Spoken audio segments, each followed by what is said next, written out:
සුබ දවසක්. අද අපි කතා කරන්න යන්නේ මෑතකදී මේ පාකිස්තානයේ පැත්තෙන් ඉන්දියාවට එල්ල වුණා කියන ඩ්‍රෝන් ප්‍රහාර මාලාවක් ගැන. ජයිසල්මා, අක්නූර්, ජම්මු වගේ දේශ සීමා කිට්ටුව ප්‍රදේශ තමයි ඉලක්ක වෙලා තියෙන්නේ. ඔව්. මෙතන ඇත්තටම විශේෂ දෙයක් තමයි මේ ඩ්‍රෝන් එවන්න එයාලා සාමාන්‍ය සිවිල් ගුවන් ගමන් මාර්ග පාවිච්චි කරලා තියනවා කියන එක. ඒ කියන්නේ ඒ ගුවන් ගමන් ආවරණයක් කරගෙන තමයි මේක කරලා තියෙන්නේ. ඉතින් අපි මේක පොඩ්ඩක් ගැඹුරින් බලමු නේද? ඔව් ඒක හොඳයි. මොකද මේක නිකම්ම අර දේශ සීමා සිදුවීමක් විතරක් නෙවෙයි ඊට වඩා දේවල් තියෙනවා. ඒ කියන්නේ පාවිච්චි කරලා තියෙන උපක්‍රමය හරිම සංකීර්ණයි. අනිත් එක තමයි අර ජාත්‍යන්තර සම්බන්ධතා ගැනත් ඉඟි තියනවා වගේ. උදාහරණයක් විදියට War and Go කියලා අර විවෘත මූලාශ්‍ර බුද්ධි තොරතුරු හොයන වේදිකාවක් තියෙන්නේ. ඔව්. යාල වාර්තා කරනවා මේ ඩ්‍රෝන ප්‍රහාර එල්ල වෙන මොහොතේම චීන දෘශ්‍ය චන්ද්‍රිකාවක්, ඒ කියන්නේ පේන චන්ද්‍රිකාවක් රාජස්ථාන් ප්‍රදේශයට උඩින් ගිහින් තියෙනවා කියලා. ඒක නම් ඇත්තකම හිතන්න ඕන කාරණයක්. අහම්බයක් වෙන්නත් පුළුවන් නැත්තම්. ඔව් ඒක ප්‍රශ්නයක් තමයි. අපි අර උපක්‍රමය ගැන තව ටිකක් කතා කරමු. කොහොමද ඒක හරියටම කරලා තියෙන්නේ? වාර්තාවල හටියට කරච්චි, ඉස්ලාමාබාද්, ලාහෝර් මේ වගේ ප්‍රධාන නගර වලින් එකම වෙලාවක වගේ. ඔව්. ඊටම කෙටි වෙලාවක ඇතුළත විනාඩි 20ක් 25ක් වගේ සාමාන්‍ය වාණිජ්‍ය ගුවන් යාන විශාල ගානක් පිටත් කරලා තියෙනවා. බෝයන් ගෝර් එකෙන් කියන්නේ ඒක තමයි. මේක කරලා තියෙන්නේ අර ඉන්දියන් ගුවන් ආරක්ෂණ පද්ධති ව්‍යාකූල කරන්නේ, කන්ෆියුස් කරන්නේ. ඔව් ඒක තමයි ආරමුණ වෙන්නේ නැත්තේ. බ්‍රහස්පතින්දා දවසේ විතරක් තුර්කියේ හදපු ඩ්‍රෝන යාන 300ක් 400ක් විතර පාවිච්චි කරා කියලාත් කියනවා. අප්පා ලොකු ගාණක් නේ? ලොකු ගාණක්. ඒකේ මේ සිවිල් ගුවන් ගමන් ඔස්සේ මේවා වන එක හරිම සූක්ෂම උපක්‍රමයක් නේද? අනිවාර්යෙන්ම. මේක ගුවන් ආරක්ෂක පද්ධතියකට ඇත්තටම ලොකු අභියෝගයක්. නේද? හිතන්නකෝ එකපාරක් ගුවන් යාන 100 ගාණක් එනවා. ඒ අතරින් සාමාන්‍ය මගියානා මොනවලු සතුරු ඩ්‍රෝන් මොනවල කියලා තත්පර ගානකින් අඳුර ගන්න ඕන. හරිම අමාරුයි නේ. ඔව්. ඉන්දියානු විදේශ කටයුතු අමාත්‍යාංශයත් මේක තහවුරු කරලා තියෙනවා. එයාලා කියනවා පාකිස්තානයේ මේ ප්‍රහාරය එල්ල කරනකොටත් තමන්ගේ සිවිල් ගුවන් කලාපය වහලා නැහැ.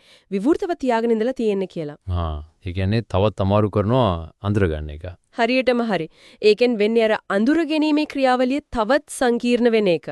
කර්නල් සෝෆියා කුරේෂි වගේ ආරක්ෂක විශ්ලේෂකයොත් කියන විදිහට මේකේ මූලික අරමුණ වෙන්නේ නැත්තේ ඉන්දියාවේ ගුවන් ආරක්ෂක පද්ධති කොච්චර සූදානම්ද කොච්චර ඉක්මනට ප්‍රතිචාර දක්වනවද කියලා බලන එක. ඒ කියන්නේ ටෙස්ට් එකක් වගේ. ඔව් ටෙස්ට් එකක් වගේ. ඒ වගේම ඒ හරහා බුද්ධි තොරතුරු එකතු කරගන්න එක. මොකද එයාලා කොහොමද රියැක්ට් කරන්නේ කියලා බලාගන්න එකත් වටිනවනේ. හරි. එතකොට අර අපි කලින් කතා කරපු චීන චන්ද්‍රිකා කාරණය ඒක කොහොමද මේකට සම්බන්ධ වෙන්නේ? War and Go එකේ කියන්නේ හරියටම ප්‍රහාරය වෙලාවේ චන්ද්‍රිකාව එතනින් ගියා කියලා. ඔව් ඒක තමයි ටිකක් ගැඹුරින් බලන්න ඕන තැන. දැන් චීනේ මේකට කෙලින්ම උදව් කරාද එහෙම කියන්න සාක්ෂි නෑ තාම. හැබැයි අර වෙලාවෙම ඒ කියන්නේ ඩ්‍රෝන් එන වෙලාවෙම අර ස්ථානයේ උඩින් දෘශ්‍ය චන්ද්‍රිකාවක් තිබුණා කියන එක. ඒක නිකම්ම අහම්බයක් කියලා අයින් කරන්නත් බෑ. ඔව්. මොකද ඒ වගේ චන්ද්‍රිකාවකින් ගොඩක් දේවල් බලා ගන්න පුළුවන් නේද? පුළුවන්. කොච්චර විස්තර ගන්න පුළුවන්ද කියන එක කාරණයක්. අනිත් එක තමයි අර කාලය හරියටම ගැලපීම. මේ සිදුවීම් දෙක අතර සම්බන්ධයක් යම්කිසි සම්බන්ධීකරණයක් තිබුණද නැද්ද? මේවා ඉතින් හොයන්න ඕනේ දේවල්. හරි. හැබැයි ඉන්දියානු පැත්තෙන් ප්‍රතිචාර දක්වලා තියෙනවා නේද? මේ ඩ්‍රෝන් බිම දාලා තියනවා කියලා වාර්තා වුණා. ඔව්.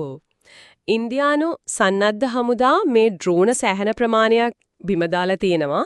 එයාලා විවිධ ක්‍රම පාවිච්චි කරලා තියෙනවා. සමහර ඒවාට වෙඩි තියලා, ඒ කියන්නේ චාලක ක්‍රම, kinetic methods. සමහර ඒවාට අර විද්‍යුත් සංඥා බාධා කරලා, jamming. ඒ කියන්නේ චාලක නොමන ක්‍රම, non kinetic methods. ඒ දෙකම පාවිච්චි කරලා තියෙනවා. හරි. එතකොට මේ බිම දාපු ඩ්‍රෝන මොනවද කියලා හොයාගෙන තියෙනවද? ඔව් අර සුන්බුන් පරීක්ෂා කරලා මූලිකව හඳුනාගෙන තියෙන්නේ මේවා තුර්කියේ හදන ඇසිස් ගාඩ් සොංග කියන වර්ගයේ ඩ්‍රෝන කියලා. තුර්කිය හදපුවා. හරි.